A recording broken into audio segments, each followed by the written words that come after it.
شوہر باہر ہو تو بیوی کیا کرے؟ میرے شوہر باہر ہیں، یعنی ملک سے باہر ہیں۔ ویسے تو اگر شوہر گھر سے باہر ہیں تو آپ سوئیں سارا دن، بہترین زبردست حساب کتاب ہے۔ لیکن اگر ملک سے باہر ہیں اور میں پاکستان میں ہوں، میرے شوہر کہتے ہیں کہ تم میرے ساتھ رہنا چاہتی ہو تو یہاں آ کر جاب کرو، جبکہ میری 1.5 سال کی بیٹی ہے۔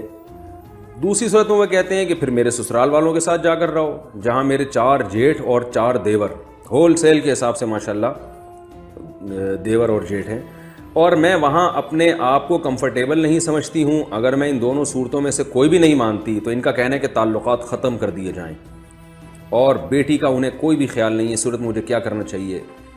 میں ان کا نام نہیں لے رہا، خواہ میں کسی کے ذاتی حالات سب کے سامنے آ جاتے ہیں۔ پھر کسی خاتون نے یہ پوچھا ہے، بھائی دیکھیں مسئلہ یہ ہے کہ شوہر جہاں رہتا ہو تو شوہر کو اوپر لازم ہے کہ بیوی کو وہیں رکھے وہ، اور یہ کہنا کہ میں یہاں افورڈ نہیں کر پاتا تم جاب کرو یہاں پہ، تو یہ بھی ناجائز مطالبہ ہے۔ بیوی پر لازم نہیں ہے کہ شوہر کی اس بات کو مانے، بلکہ بہتر ہے کہ نہ مانے، افضل ہے کہ نہ مانے، کیونکہ اسلام میں عورت کا گھر سے باہر نکلنا یہ جاب کرنے کے لیے، یہ جب تک ضرورت نہ ہو اس کو پسند نہیں کیا گیا۔ تو آپ جب میرڈ ہیں، شادی شدہ ہیں، تو آپ کو کھلانا پلانا یہ آپ کے شوہر کی ذمہ داری ہے۔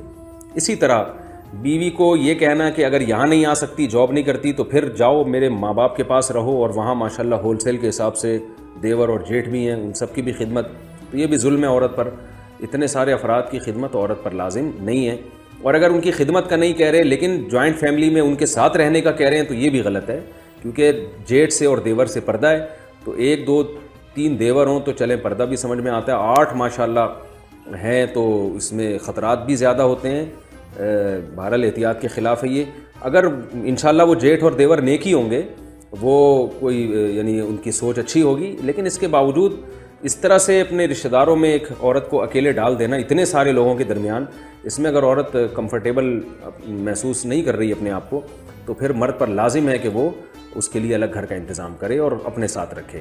تو آپ کے شوہر پر یہ شرعاً لازم ہے کہ وہ آپ کو بلائیں، اپنے ساتھ رکھیں۔ اگر وہ اتنا نہیں کماتے تو گزارا کریں، بیگم سے بولیں بھائی میں اتنا کما رہا ہوں، میں بھی سوکھی روٹی کھاؤں گا، تم بھی میرے ساتھ سوکھی روٹی کھاؤ، کیونکہ یہ سب چیزیں شادی سے پہلے سوچنی چاہیے تھی۔ جب شادی کر لی ہے تو بیگم تو پھلترو کی طرح چپک گئی ہے۔ میں اکثر بیان میں کہتا ہوں نا، قرآن میں اللہ نے فرمایا وصاحبتہ، کہ قیامت کے دن مرد اپنے باپ سے، اپنی ماں سے، اپنے بھائی سے دور بھاگے گا، اور بیوی کے لیے اللہ نے فرمایا اپنے ساتھ رہنے والی سے بھی دور بھاگے گا۔ تو ساتھ رہنے والی کا لفظ اللہ نے استعمال کیا، تو پتہ چلا کہ جب نکاح ہو گیا تو بیگم تو اب چپک گئی ہے پھلترو کی طرح آپ کے ساتھ، اب وہ ساتھ رہے گی۔ اب آپ کی تنخواہ کم ہے زیادہ ہے، آپ نے اس کو اسی طرح کھلانا ہے۔ اور اگر وہ کہتے ہیں تعلقات ختم کر دیے جائیں گے، تو اگر اس بیس پہ وہ تعلقات ختم کرتے ہیں تو بالکل غلط کرتے ہیں۔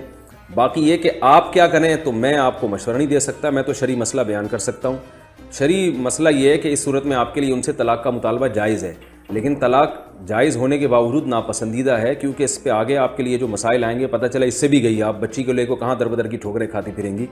تو some thing is better than nothing والے فارمولے پر عمل کر کے آپ گزارا چلائیں، اور اگر ڈیورس کا مطالبہ کرتی ہیں شوہر سے تو مطالبہ کی حد تک یہ جائز ہے، مگر بہرحال میں اس کا مشورہ نہیں دے سکتا آپ کو۔